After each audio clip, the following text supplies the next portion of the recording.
estábamos viendo el método cartesiano. Recordad siempre cuál es el proyecto principal, que es un proyecto de reforma del entendimiento que consiste en construir, digamos, proposiciones y teorías evitando el error. ¿Y dónde está el error? Decíamos, el error tiene que ver con las operaciones mentales, el error no tiene que ver con, digamos, el objeto de conocimiento, que sería la teoría aristotélica. Las operaciones mentales son intuición y deducción, y el error está en la prevención y la precipitación. Vamos a evitar esto, y para eso tenemos que tener un punto de partida cierto y evidente, que era lo que estábamos buscando el otro día, y lo que nos paramos bastante a explicarlo el otro día. No dar por cierto nada que no sea evidente. No caer ni en la prevención ni en la precipitación. Y para no dar cierto nada que no sea evidente, tenemos que partir solamente de ideas o representaciones que sean claras y distintas. La claridad está, digamos, en nuestra capacidad mental para asentir ante una idea. Es una idea bien definida, es una idea clara, mientras que la distinción está en las partes. Y decíamos, hay ejemplos de conceptos que no son evidentes porque no son distintos en absoluto, o representaciones que no son evidentes porque no son distintas en absoluto, ¿verdad? Son confusas. Hay partes que no se asemejan entre ellas. Quizás pusimos un ejemplo un poco complejo, ¿verdad? El ejemplo de mujer, pero hay otros ejemplos, como el caso de arte, ¿vale?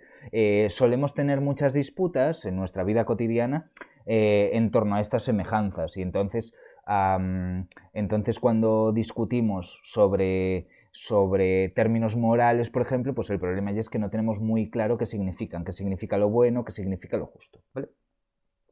Os aviso que a pesar de que este método está dado en 4 pasos, que vosotros veis ahí, es un método en el que vamos a ir hacia arriba y hacia abajo constantemente. Y entonces vemos que el segundo paso es el análisis. ¿En qué consiste el análisis? El análisis es la descomposición o la división de ideas. Siempre, digamos, que yo tengo una representación, el análisis de esa representación solo es posible cuando esa representación se da en sus partes simples. Y si no tengo claro cuáles son esas partes simples, la representación va a ser confusa. Y me explico. Cuando otra vez, quizás sea un lenguaje demasiado cotidiano y claro, lo ideal sería poner ejemplos de la ciencia que está haciendo Descartes o de la ciencia que ve Descartes. Pensad que la ciencia que ve Descartes está llena de, pues eso, de términos que no están demasiado claros. Os voy a poner un ejemplo de algo que se discute en esta época, ¿verdad? Vosotros sabéis, o bien por vuestras tradiciones, por vuestras creencias religiosas, o bien por lo que habréis aprendido en los años que habéis dado religión, que cuando uno va a la iglesia toma la hostia consagrada, ¿sí? Que es una oblea de pan ácimo que se introduce en la boca y normalmente, antes se decía, si uno es pecador, la oblea se queda pegada. No sé qué relación habrá entre ser pecador y tener tanta saliva que la oblea se quede pegada, pero bueno, así es. Vale, ¿y qué es el panácimo? El panácimo es el cuerpo de Cristo, ¿sí? Vamos a suponer que ahí tenemos dos representaciones, tenemos pan y tenemos cuerpo, y lo que dice la tradición escolástica es que hay una conexión entre ambos. A esta conexión se le conoce como el dogma de la transustanciación. Entonces vamos a analizar el dogma de la transustanciación. ¿Y qué es analizar el dogma de la transustanciación? Vamos a dividirlo en partes. El dogma de la transustanciación conecta dos representaciones más básicas. Por un lado, la hostia consagrada, y por otro lado, el cuerpo de Cristo. De manera, ya lo explicaréis vosotros, porque esto, claro, tal como lo voy a explicar, parece canibalismo, ¿no? El cuerpo de Cristo lo podemos dividir en partes, y en Descartes, o a partir de Descartes, esas partes son cuerpos extensos llamados átomos, ¿verdad? Y si lo dividiésemos, pues vosotros seguro que habéis escuchado, ¿no? Pues somos tanto porcentaje de carbono, tanto porcentaje de agua, bien, así sucesivamente. Y vamos a analizar el panácimo. ¿Y qué es analizar el panácimo? También dividirlo en sus partes más básicas. Y entonces tenemos que el panácimo también es un conjunto de átomos, pues tantos átomos de carbono, tantos átomos de fósforo, tantos átomos de potasio y así sucesivamente, ¿no?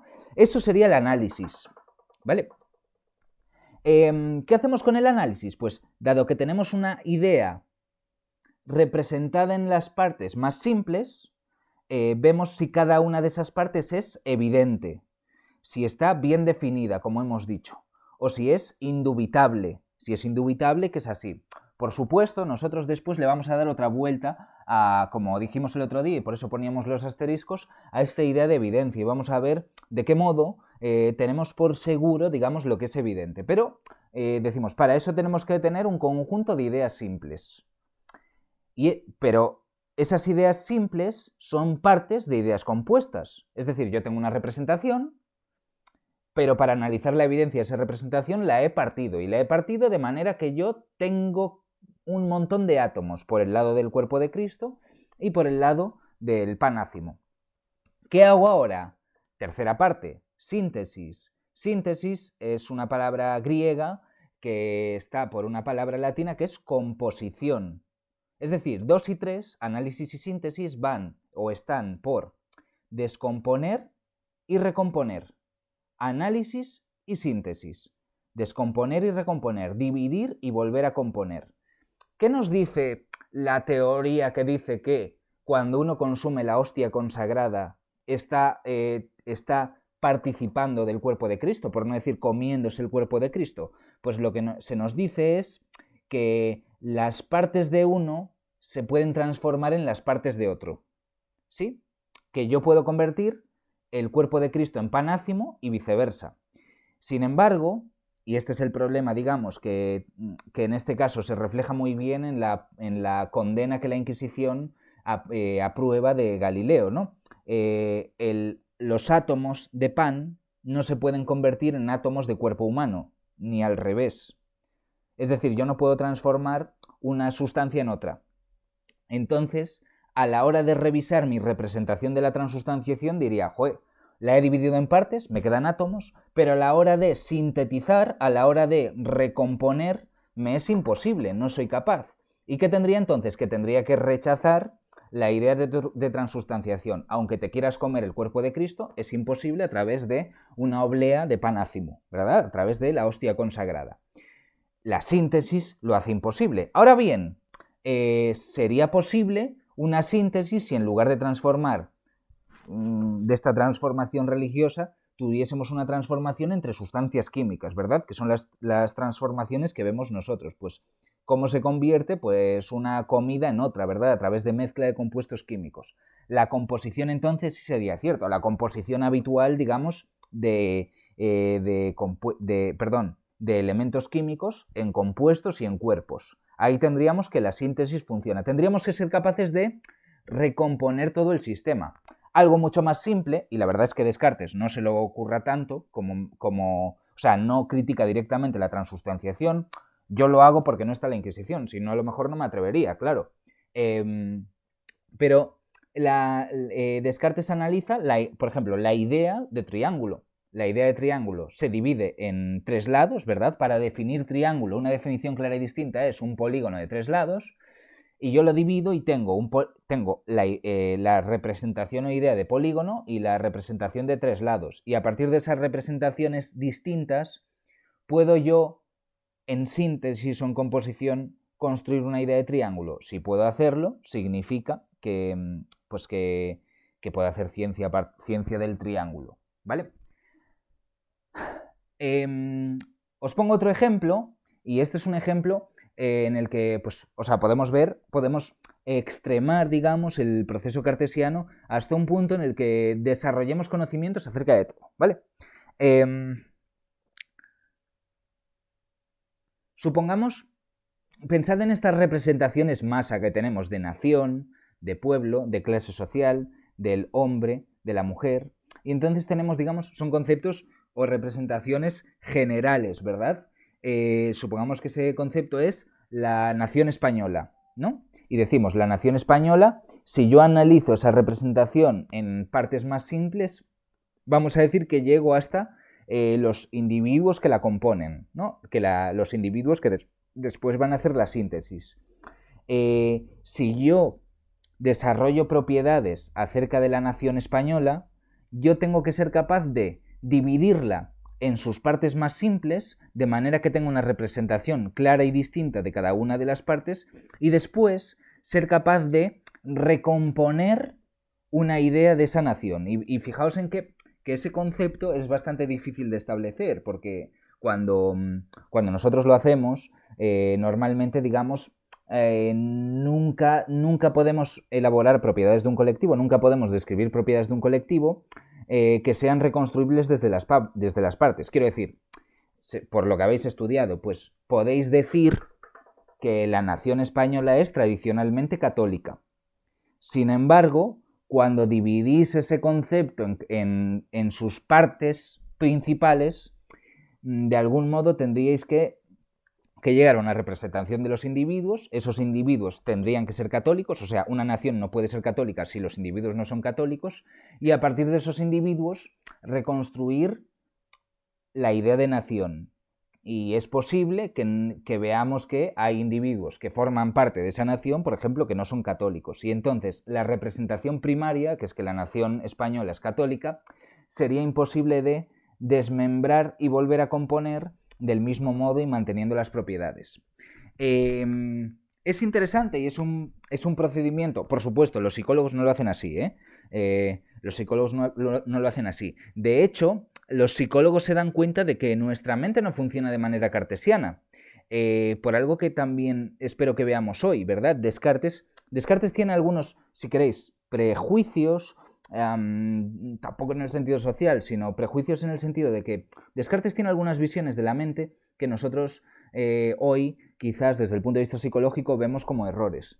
Uno es el siguiente.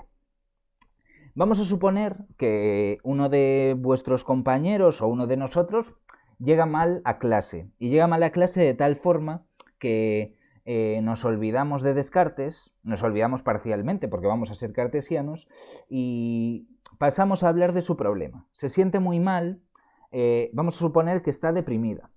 Y esa persona está deprimida porque tiene, digamos, expectativas negativas acerca de distintos estímulos discriminativos. Vamos a decir, acerca de su propia vida, ¿no?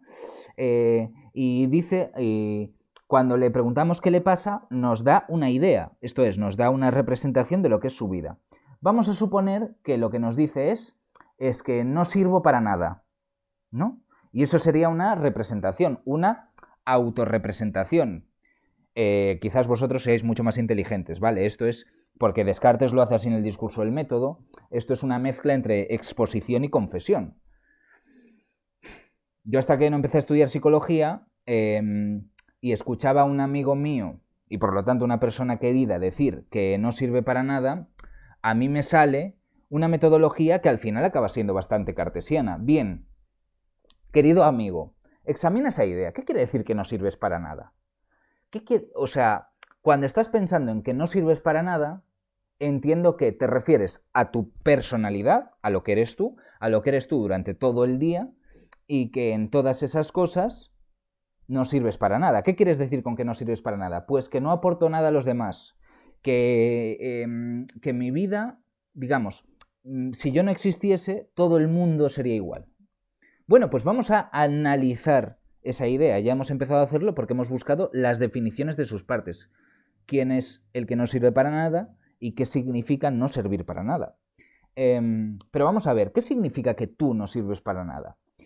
Pues lo que solemos hacer es algo que realmente vosotros en vuestra propia experiencia veréis que tampoco sirve, es decir, que tampoco es efectivo, que es a examinar con esa persona que está sufriendo cada uno de los ámbitos de su vida.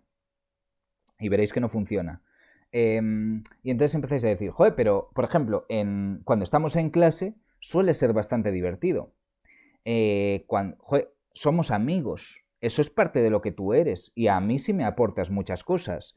Además, pues vas a kayak. O sea, lo que estamos haciendo es aceptar su representación, digamos, tomar su representación y dividirla en sus partes principales y examinar si esas partes, si en esas partes efectivamente tiene razón y si en cada una, digamos, de las partes de su personalidad esa persona no sirve para nada. Y por supuesto después llega un periodo de síntesis. Yo recojo cada una de esas partes y digo, joder, hombre, al tenis eres muy malo y ahí es cierto quizás que no sirvas para nada, pero fíjate en que en la mayor parte de aspectos de tu personalidad y de tu vida sí nos estás aportando mucho a los demás. Y por lo tanto, tú sí que, o sea, es mentira que tú no sirvas para nada, puesto que hay muchas cosas en las que sirves para nada. Por lo tanto, tienes digamos, una pretensión de conocimiento errónea acerca de ti mismo. Por lo tanto, no deberías tener depresión. Y sabéis de sobra que no funciona así, ¿verdad? Sabéis de sobra que una persona deprimida no atiende a ese tipo de razones. Igual que al revés, ¿verdad? En una ruptura de pareja, pues si nosotros tratamos de examinar, no, es que eres un desastre. ¿Y qué ocurre cuando hay una de estas discusiones? Pues eres un desastre, habría que descomponerlo en miembros o en partes, habría que hacer un análisis y ese análisis implicaría un montón de comportamientos. Y normalmente, incluso aunque seamos desastrosos con nuestros compañeros, con nuestros amigos, con nuestras parejas, lo que tenemos es que no solemos ser desastrosos todo el rato. Hacemos una evaluación científica y entonces decimos, bueno, es cierto que llego un poco tarde. Y es cierto, y entonces tenemos que 2 o 3 representaciones, o si queréis, subrepresentaciones dentro de la representación ser un desastre, son verdaderas. Pero que en general, pues, si yo sintetizo mi imagen, tengo que soy un tío majo. Sí. Y sabéis que así no se convence a nadie tampoco. ¿Vale? Porque en estas discusiones lo que suele ocurrir es que hay ciertas representaciones que priman más sobre las demás. Ahora bien, nuestra representación de las cosas efectivamente puede evaluarse en esos términos. Joder, ¿qué quiere decir que mi vida es una mierda? ¿Sí? Porque hay un momento en el que todos sentimos, pues que, por ejemplo, que tenemos muchas cosas que hacer, ¿verdad? Y esa es una especie de superrepresentación. Pero cuando nos ponemos a analizar, y por aquí sí que los psicólogos trabajan, ¿no? Cuando nos ponemos a analizar, a dividir esa representación, tenemos, a ver, realmente tengo que estudiar para 2 exámenes, tengo que ir a la compra, tengo que limpiar mi habitación y tengo que bla, bla, bla. Eso es un análisis. ¿Qué se trata de hacer después? Síntesis. Pues la síntesis es una organización de la totalidad de tu tiempo. Y en esa organización de la totalidad de tu tiempo, los psicólogos añaden algunas cosas, por supuesto, porque Descartes no quiere someternos a tratamiento, ¿verdad? Salvo a tratamiento de la ignorancia. En esa representación de las cosas, lo que nosotros hacemos es priorizar ciertas cosas. Hombre, a lo mejor te estás agobiando y te está entrando ansiedad porque quieres estudiar 3 carreras, hacer atletismo a nivel profesional, tener vida social, tener un trabajo, etcétera, en las 4 horas que tienes libres. Y eso es imposible. Entonces tienes que establecer prioridades. ¿Vale? Pero digamos, en términos más simples, sí que es cierto que muchas veces, esto lo estudia muy bien pues lo que llaman el conductismo de tercera generación, en muchas ocasiones tenemos representaciones generales de las cosas que son divisibles. Y al dividir esas representaciones podemos después tener ideas claras y distintas. Bueno, no es que, a ver, ¿qué significa tengo mucho que hacer? Tengo que hacer esto, esto, esto y esto. Vale, pues lo voy a jerarquizar en una especie de horario o organización general del tiempo. Paso a lo general, ¿no? Bien, para Descartes se trata de realizar este proceso tantas veces como sea necesario. Y tantas veces como sea necesario se ha traducido, la verdad es que no sé por qué, como enumeración. La palabra que aparece en el texto francés es dénombrement, que es análisis combinatorio. ¿Y qué quiere decir análisis combinatorio? Que no siempre realizamos el proceso de síntesis de la misma manera. Por utilizar el ejemplo, ¿verdad?, del horario, que utilizamos el horario o las prioridades de distintos modos, que combinemos los átomos de distintas maneras, ¿verdad? Y repasemos el proceso tantas veces como haga falta. Es decir, en el proceso científico, repasando un poquito el método que nos plantea Descartes, lo más importante es que las ideas sean claras y distintas, que las ideas sean evidentes, que mis representaciones sean indubitables, que yo no pueda dudar de que son ciertas. Esto se consigue a través de un proceso de división y de recomposición. Y este proceso se ha de revisar constantemente. ¿Sí? Y se ha de poder combinar constantemente de las formas que sea necesario. Y así, digamos, tendríamos el proceso de conocimiento. Por supuesto, si vosotros guardáis memoria de lo que hicisteis en la ESO, quizás también de bachillerato, pero bueno, me interesa más sobre todo cómo aprendéis en el nivel básico. Veréis que, pues, que este proceso de algún modo pues, se tiene que dar, se nos enseña a ir de parte a parte en el conocimiento, después, digamos, a elaborar la argumentación general y después a revisar todas las partes. ¿Para qué? ¿Para qué se revisa o se pasa la enumeración, o si queréis, al repaso? Porque tenemos que ver que, digamos, cada uno de los pasos está bien dado y la conexión entre los mismos, es decir, la deducción, también es correcta. Descartes, dentro de estos pasos, le da mucha mayor relevancia a la evidencia, puesto que la evidencia implica, digamos, la posibilidad de comenzar a partir de ideas ciertas. Sí, tenemos que buscar lo que podemos llamar una primera verdad o una primera certeza. ¿Sí? Claro, la primera verdad para los griegos estaba en la verdad objetiva. Pues la primera verdad de Platón son las ideas. La primera verdad de Aristóteles es la sustancia. La primera verdad de los escolásticos, sé que no los hemos visto, es Dios. Y entonces, aquí la primera verdad va a tener que ver, por supuesto, con nuestras representaciones. Y para eso vamos a tratar de dudar de las mismas. Vamos a tratar de dudar de que nuestras representaciones sean ciertas. Tenéis un desarrollo en los apuntes, quizás muy largo, de esto. Porque nosotros, cuando nos representamos cosas, solemos tener claras ciertas diferencias, vamos a decir que de sentido común. Algo introducíamos el otro día. Ahí tenemos que recordar, si lo visteis y si no, pues es un término del román paladino, de nuestro lenguaje común, el término escepticismo, ¿verdad? Una persona escéptica es una persona que duda acerca del conocimiento de las cosas. Esto en el román paladino, ¿vale? Por ejemplo, hoy el movimiento escéptico sería un movimiento escéptico respecto de fenómenos paranormales, de telepatía, de experiencias fuera del cuerpo, de pues apariciones de la Virgen o lo que fuese.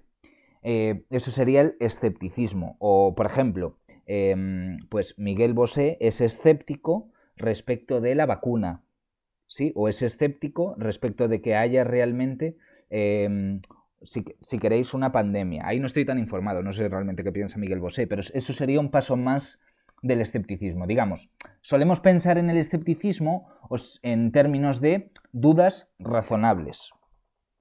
Yo, por ejemplo, soy escéptico respecto de algunos alumnos míos que me presentaban trabajos de media página durante el curso y en el confinamiento de repente me empezaron a enviar trabajos de 10. ¿Sí? Eso es un escepticismo porque yo dudo de la verdad de esa idea. A mí, digamos, la autoría de sus trabajos no me ofrece total certeza. No creo que sea cierto. Sin embargo, tomo por cierto, por ejemplo, que el comportamiento de ese alumno durante todo el curso era X, o que el alumno venía a clase. Eso lo tomo por cierto, ¿sí? Y entonces hay cosas que damos por evidentes, hay cosas que damos por sentadas, del tipo estoy ahora mismo sentado en una silla, o ahora mismo se están moviendo mis manos, o ahora mismo estoy delante del ordenador, y hay otros contenidos mentales, o hay otras ideas, hay otras representaciones sobre las que yo dudo más. Sí, pues dudo si confiar en una persona que me ha mentido, ¿verdad? Eso significaría que yo soy escéptico respecto de su comportamiento. Soy escéptico respecto del comportamiento de esto, por quedarnos también la familia Bosé. Lucía Bosé decía que su marido, Dominguín, que era un torero, llegaba todas las noches perfumado y recién duchado a la 1, 2 de la mañana y le decía que había estado con unos amigos. Bueno, pues Lucía Bosé era escéptica respecto de su explicación. Sospechaba que llevaba una vida, digamos, de torero, ¿verdad? Pero claro, para Descartes esta duda, digamos, este escepticismo común es insuficiente. Nosotros tenemos que llevar la duda al paroxismo, porque no habría nada peor que dar por ciertas ideas que en realidad no lo son. Anticipo ya brevemente la primera razón para dudar, pero pensad, por ejemplo, en la certeza que tenemos respecto de algo que hemos estudiado, que damos por seguro, que pensamos que hemos visto en los apuntes y que finalmente no es así. Y esto es algo sobre lo que muchos tenemos experiencia. Joder, profe, pero es que los apuntes pone que el descubrimiento de América fue en 1513. y yo te digo, no, fue en 1492, no fue en 1513. Que sí, que lo he visto, que lo he estudiado y por eso he fallado, o sea, que sí que es así. Es decir, yo tengo claro y tengo certeza absoluta de que en los apuntes he visto que, en el descubrimiento de América, que el descubrimiento de América es en 1513. Cuando vamos a los apuntes, vemos que nuestro recuerdo era un recuerdo falso, que yo he sobreinterpretado, digamos, he implantado en mi cabeza un recuerdo falso, que lo que aparece en los apuntes es que Américo Vespuccio hace el cálculo en 1513, por ejemplo. ¿Sí? Lo que aparece en vuestros apuntes es precisamente este ejemplo, ¿no? Que, digamos, yo creo recordar algo, tengo certeza absoluta de ese recuerdo y sin embargo me equivoco. Podría yo, digamos, dar por cierto algo que finalmente resulta ser un error. Entonces, si queremos garantizar esta primera verdad, esta verdad de nuestras representaciones, tenemos que llevar la duda al paroxismo, al extremo. Y la distinción de sentido común entre evidencias es inaceptable. O sea, nosotros partimos, digamos, siempre partimos de ideas folk o de ideas comunes.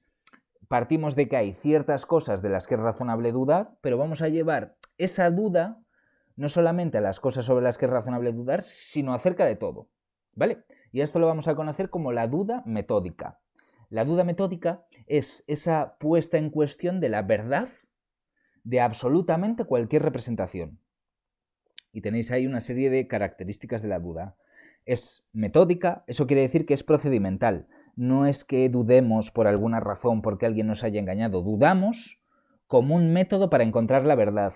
Es decir, dudamos como un recurso para testar, para comprobar nuestras ideas. Venga, voy a tratar de demostrar que mis ideas son falsas y si mis ideas resisten a ese intento de refutación, significa que mis ideas se pueden sostener. Entonces, la duda es escéptica y es escéptica porque ya no solo mantiene un escepticismo común, el escepticismo de Lucía Bosé con Luis Miguel Dominguín, creo que se llamaba, sino que la duda se lleva al extremo, digamos, de dudar absolutamente de todo. Para los escépticos clásicos no había ningún fundamento suficiente del conocimiento. Todo conocimiento tenía una gran parte de creencia. Entonces, esta duda va a suponer una actitud de poner en cuestión absolutamente todo lo que sea una representación nuestra. Fijaos en que esto va a suponer poner en duda también lo que estamos percibiendo ahora. Es decir, poner en duda el ordenador que yo veo delante, el ordenador o el móvil. Poner en duda cuando yo esté en clase que estoy viendo lo que estoy viendo. Es decir, que eso tiene una realidad externa. Es decir, yo me voy a plantear siempre, no sé si veo que veo que se va la gente, pero que vuelve. Si hay algún problema de que la gente se está cayendo, por favor avisadme, ¿vale? Eh, o sea, si veis que no sé, que por lo que sea, que se cae internet, que os salís de la clase. Entonces, vamos a poner en duda incluso las representaciones que nosotros tengamos tan básicas, y no solamente acerca de las causas del retraso del señor Dominguín, sino también vamos a poner en duda nuestras propias percepciones. Yo voy a poner en duda que lo que veo es un ordenador que está ahí fuera. ¿Sí? Entonces, la duda es escéptica en la medida en la que, dice Descartes, cerramos nuestros ojos, tapamos nuestros oídos y no damos por cierto la existencia, no damos por cierta la realidad o la verdad de absolutamente nada. Suspendemos sensorialmente nuestra existencia, suspendemos cualquier idea, ¿sí? Vamos a buscar un estado, que esta es la actitud escéptica realmente, un estado en el que no creamos nada, en el que no creamos nada.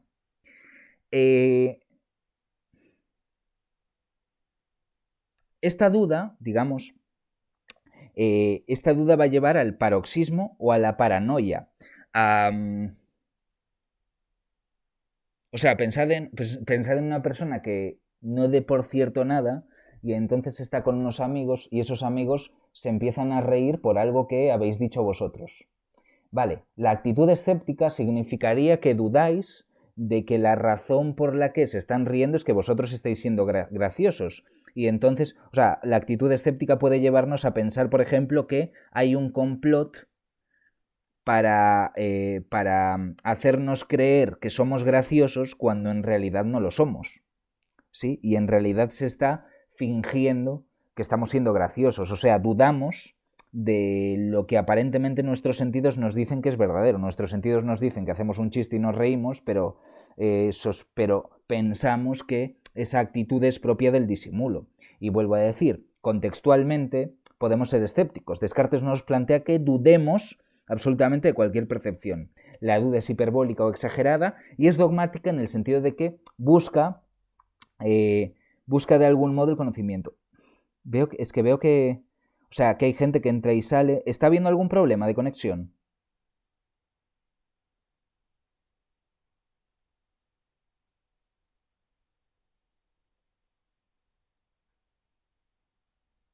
Bueno. Entonces, vale, estas son las características de la duda. Fundamentalmente es una duda extrema, es una duda en términos, gracias y no, es una duda, eso, llevada al extremo, es una duda escéptica porque tenemos que poner en cuestión absolutamente todo, porque parece que no hay una seguridad absoluta de nada y es una duda que busca la verdad. O sea, dudamos como un test para ver qué es lo realmente cierto. Vale, ponemos a prueba todas nuestras representaciones. Habría 3 razones para ser escépticos. Esas 3 razones van de, digamos, lo más sano a lo más absolutamente paranoico. Cuando este tipo de cosas se cuentan en primero, normalmente siempre hay algún alumno que, o sea, es casi un test psicológico, ¿no? Porque hay alumnos que solo pasan por el primer estadio de duda, y estos están bien. Hay algunos que pasan por el segundo, y bueno, esto es bastante normal, pero ya menos. Y los del tercero son los que normalmente tienen un nivel de seguridad menor sobre sus propios conocimientos. Vamos al primero. Razones para la duda metódica. ¿Qué razones tenemos para dudar de nuestras representaciones? La primera es que ya hemos cometido errores anteriormente y la existencia de errores muestra que es posible equivocarse. Esto, digamos, en lógica modal es cierto. Si yo te pruebo que existe una sociedad que se rige por reglas democráticas, entonces te estoy demostrando que es posible una sociedad que existe bajo reglas democráticas. No ocurre al revés. Quiero decir, es posible que yo me case con Brad Pitt, pero sabéis que los ejemplos están pendientes de actualización. Lamentablemente, la posibilidad de que yo me una a Brad Pitt en sagrado matrimonio no implica que yo me vaya a unir a Brad Pitt. Sin embargo, que Angelina Jolie se haya unido a Brad Pitt muestra que eso es posible. ¿Vale? Que yo haya cometido errores prueba que es posible cometer errores. Si no hubiésemos cometido errores, pues seguramente sería imposible. Esto incluso a nivel de creencias solemos aceptarlo. Las personas que cometen errores constantemente, para nosotros es posible que cometan errores, es incluso probable, ¿verdad? Bien, que hayamos cometido errores anteriormente, entonces, prueba que es posible que cometamos errores y, por lo tanto, la posibilidad de que cometamos errores nos debe poner en atención, debemos dudar. Esto es lo que os digo, que todos nosotros, si somos gente sana, todos nosotros aplicamos esta duda, ¿verdad? Es cierto que la aplicamos contextualmente, pero yo sé que me he equivocado a la hora de nombrar a alguien, o sé que me he equivocado a la hora de recordar algo, o sé que alguna vez, por ejemplo, he percibido mal, y recordad aquel ejemplo que poníamos con Platón de llamar Pepe a Juan o Juan a Pedro, ¿verdad? Yo me confundo. Descartes utiliza ejemplos más típicos del escepticismo. Por ejemplo, mi percepción me informa de que un palo es recto. Ahora bien, el palo, si se mete en el agua, mi percepción me indica que está torcido. De manera que yo puedo percibir el palo como recto y como torcido. Es más, puedo percibirlo a la vez, porque si yo tengo un palo en la mano, digamos, con una mano en el agua y otra fuera del agua, yo percibo que el palo está recto. Sin embargo, si lo veo que está torcido, por la ley de Snell-Descartes, además. Vale. Nos equivocamos acerca de nuestras percepciones y nos equivocamos acerca de nuestras apariencias. Por supuesto, nosotros podríamos aquí discutir mucho con Descartes porque porque esos errores acerca de las apariencias nunca pueden ser errores totales. Los errores parten de que hay algo que yo doy por cierto. Es decir, si Descartes ve que cometemos errores, pero cometemos errores porque da por cierto que percibimos el palo recto y que percibimos el palo torcido. Y ahí llega una contradicción, ¿sí? Si los errores fuesen necesarios, no podríamos conocer nada. Es decir, yo me confundo porque hay cosas que considero ciertas y hay cosas que considero erróneas. A mí me podéis engañar porque algunas veces me decís la verdad. Si vosotros me mintieseis siempre, no me podríais engañar. O sea, si vosotros fueseis, por ejemplo, supongamos que hay una condena que os hace ser mentirosos siempre, yo os pillaría. Para la mejor estrategia, digamos, para analizar, para encontrar errores, o la mejor estrategia para ocultar errores es que yo siempre vea, digamos, que me puedo fiar, en este caso de mis sentidos, pero me vale también el ejemplo de fiarme de los alumnos, es que normalmente me digan la verdad y de vez en cuando me mientan. Si siempre me mienten, pues esa estrategia, digamos, es bastante mala, ¿no? Entonces, claro, el problema que tiene Descartes aquí es pasar de esos errores, digamos, a la duda absoluta acerca de nuestros sentidos, que eso parece ser imposible, pero bueno, en este caso, digamos, dudamos porque ya hemos errado. El segundo también es interesante psicológicamente, pero el segundo viene a decirnos que cuando nosotros tenemos representaciones acerca de la realidad, solemos dar por hecho que son ciertas, pero esto sucede también en representaciones que sabemos que son falsas.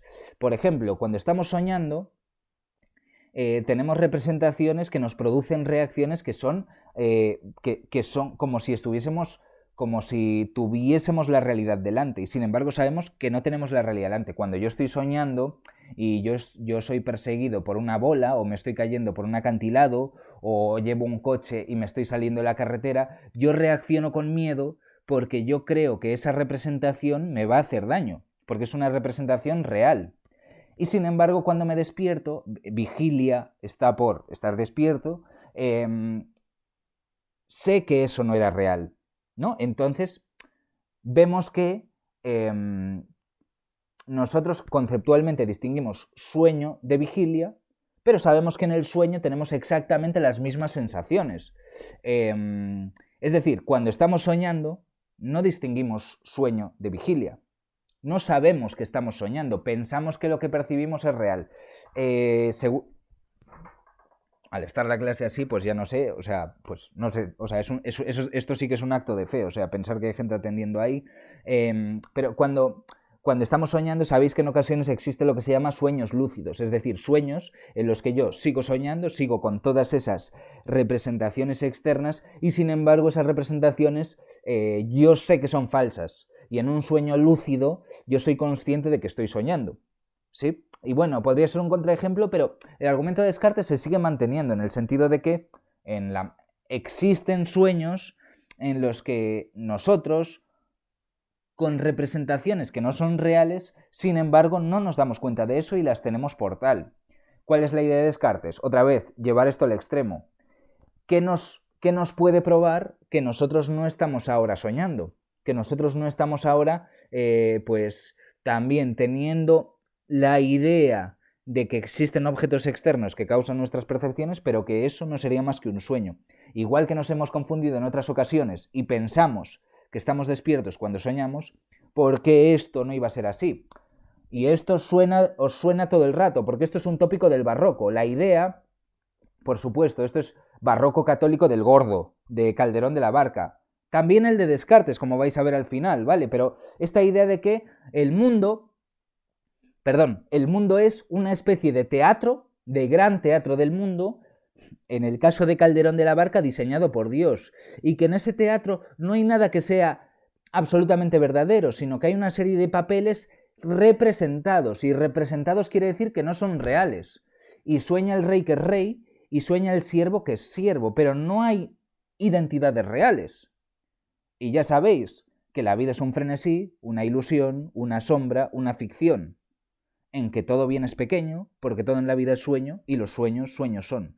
Entonces, también en Calderón de la Barca se está llevando a cabo, digamos, esa figuración de que lo que pensamos que es la vida, lo que pensamos que es la vigilia, también es una especie de sueño, es una especie de teatro falsario creado por Dios. Y ahí nos vamos a la tercera. ¿Qué ocurriría si mis percepciones de vigilia, no fuesen en realidad percepciones producidas como si mi mente fuese una especie de pantalla en la que un Dios engañador, lo que nosotros vamos a llamar la hipótesis del genio maligno, un ser poderoso y malvado que me está produciendo esas imágenes? ¿Sí? De manera que, por supuesto, habría algo real, pero hay algo real que me está produciendo, digamos, imágenes que son ficticias, ¿no? El mundo sería un teatro de marionetas. Hay seguramente 2 películas que os habrán recomendado sobre esto. Una es Matrix, ¿verdad?, de los hermanos Wachowski. Bueno, ahora son las hermanas Wachowski, pero como antes no eran las hermanas Wachowski, son los hermanos Wachowski, supongo. No lo sé. Y ahora tenemos y el show de Truman. Sí, casi os estoy contando el final de la película, pero en el show de Truman hay un individuo que nace, digamos, una especie de programa de televisión y que el resto de personas que lo rodean son personas que desarrollan una trama, ¿vale? Por supuesto, lo que plantea Descartes es que no hace falta ni siquiera esas personas, sino que habría un Dios que produciría en nosotros imágenes que son ficticias, ¿sí? Claro, ¿cómo demostramos que eso no es así? ¿Cómo demostramos que no percibimos acerca de lo otro porque algo nos lo está metiendo en la cabeza? Entonces, fijaos, razones para dudar desde lo más cotidiano, desde nuestros errores cotidianos, hasta la duda, digamos, llevada al extremo. Y parece entonces que no podemos saber absolutamente nada. ¿Sí? Porque estamos dudando entonces absolutamente de todo. ¿Y cómo superamos la duda? A ver si me da tiempo en estos 8 minutos. Seguimos entonces en un nivel en el que, como dice Descartes en las meditaciones, hemos cerrado nuestros ojos, es decir, nos hemos privado de toda representación externa, porque tenemos que dudar del mundo externo, hemos dicho, ¿verdad? Nos hemos equivocado ya acerca de la existencia, hemos llegado a la posibilidad de que un genio maligno proyecte esas imágenes, entonces cerramos los ojos y tapamos los oídos y ponemos todo, absolutamente todo en duda. Ponemos todo en duda. ¿Y qué quiere decir poner todo en duda? Que todos mis estados mentales, lo que recuerdo, lo que quiero, lo que deseo, lo que anhelo, lo que imagino, todo esto no se puede demostrar que tenga un correlato exterior.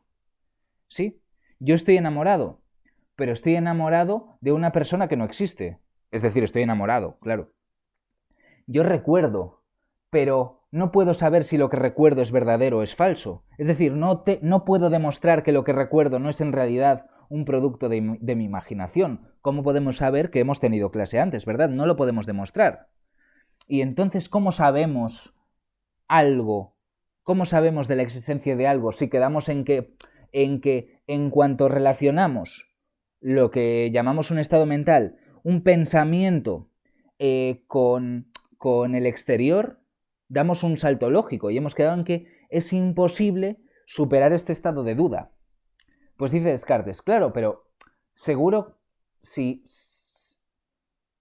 tú puedes dudar acerca de la existencia de todo lo que de todo correlato externo, de todo lo que existe en el exterior, pero de lo que no puedes dudar es del hecho de que estás dudando.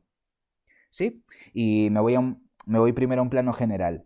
Acerca de todos nuestros estados mentales, acerca de todos nuestros contenidos mentales, siempre podemos dudar acerca de la veracidad o la relación que tienen estos contenidos con el exterior. Yo puedo dudar de, digamos, de algunas propiedades de la persona de la que estoy enamorado. Yo puedo dudar de si mi recuerdo es válido o no. Yo puedo dudar de si quiero irme al monte el fin de semana o no. Yo puedo dudar de lo que a mí me apetece hacer por la tarde. De lo que no puedo dudar es de que a mí me apetece. Lo que no puedo dudar es de que yo deseo algo. Lo que no puedo dudar es de que yo lo recuerdo. ¿Sí? De lo que no puedo dudar, dice Descartes, es de que yo estoy dudando. Vale, yo dudo de la existencia del mundo exterior. pero no puedo dudar de que dudo. ¿Sí? Entonces, digamos, el primer paso, el primer paso de superación del escepticismo sería encontrarse con la imposibilidad de dudar absolutamente de todo. Y es una imposibilidad que tiene que ver con nuestros estados mentales. Acerca de lo que nosotros pensamos, no podemos dudar. Podemos dudar de si es verdadero o no, pero del hecho de que lo pensamos no podemos dudar. Yo pienso que 2 más 2 son 5. Y quizás 2 más 2 no sean 5, pero que yo lo pienso, para mí es evidente. ¿Vale? Y dice Descartes, y claro, cuando a mí se me presenta eso que soy una cosa que piensa, que siente, que recuerda, que anhela, que desea, que quiere y que imagina, es decir, que cuando yo veo que aun poniendo todo en duda siguen existiendo ciertas representaciones en mí y representaciones que son independientes, o sea, yo no veo un recuerdo ahí, yo no veo una percepción ahí, yo no veo un deseo ahí, yo veo una persona a la que yo deseo, yo veo un lugar de aparcamiento que yo recuerdo, ¿sí? Es decir, cuando percibo que incluso poniendo todo en duda quedan estos estados mentales o estos contenidos internos, yo veo que aún queda una cosa que piensa, que yo soy una cosa que piensa y que es indudable que yo pienso, ¿vale? Y esto es lo que llama Descartes el cogito. El famoso cogito sustituye a todas las cosas que nosotros podemos pensar, es decir, cosas con las que nos encontramos aunque dudemos del mundo externo. Y aunque yo dude del mundo externo, yo me puedo encontrar con recuerdos, ¿sí? Aunque anulen mi relación con el mundo externo, yo tengo recuerdos y yo tengo deseos y yo tengo anhelos, es decir, yo quiero cosas de mi futuro y yo deseo. Y el punto está aquí. Si yo deseo, si es evidente que yo deseo, que yo quiero, si es evidente que yo cogito o que yo pienso, entonces tengo que existir.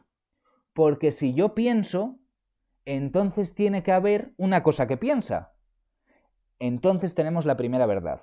Es decir, yo no puedo dudar de que dudo, o yo no puedo dudar de que estoy pensando, incluso aunque pueda dudar de todo lo que existe. Pero si necesariamente es verdad que dudo, tiene que ser verdad que hay una cosa que duda.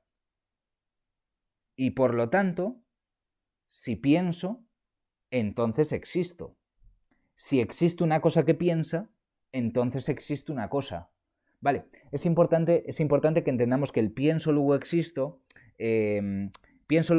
no significa que tú solo existes cuando haces filosofía, sino que gracias a saber que nosotros pensamos, gracias a saber que el pensamiento es independiente de la realidad, es interno a la mente, entonces sabemos que tiene que haber algo que existe.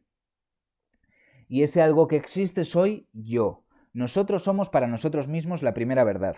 A esto lo llama, digamos, lo llama la tradición más contemporánea acceso privilegiado.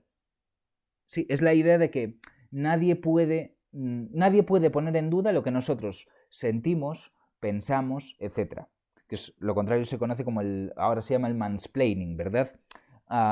Si yo digo que me incomoda que me trates de tú o que me trates de usted, podemos poner en duda si eso es legítimo o no. Lo que no podemos poner en duda es que a ti te incomoda, ¿sí?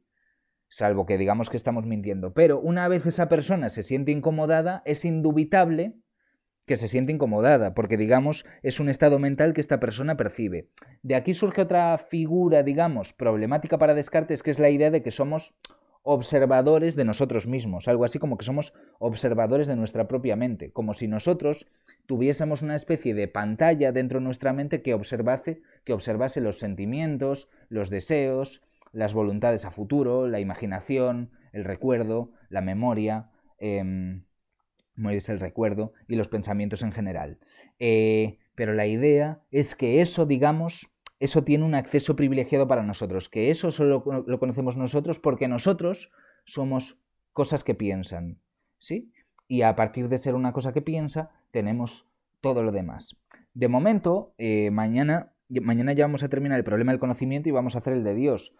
Vamos a tener que, ya hemos encontrado como evidente que nosotros existimos y como evidente que tenemos ciertas representaciones. El problema va a ser cómo sabemos que esas representaciones son verdaderas en el mundo exterior. Claro, yo necesito saber que mis recuerdos son ciertos, necesito saber que lo que yo percibo es real, porque si no, no puedo hacer ciencia. Si no, no puedo desarrollar una ciencia universal como proponía Descartes. Pero eso lo vamos a ver mañana.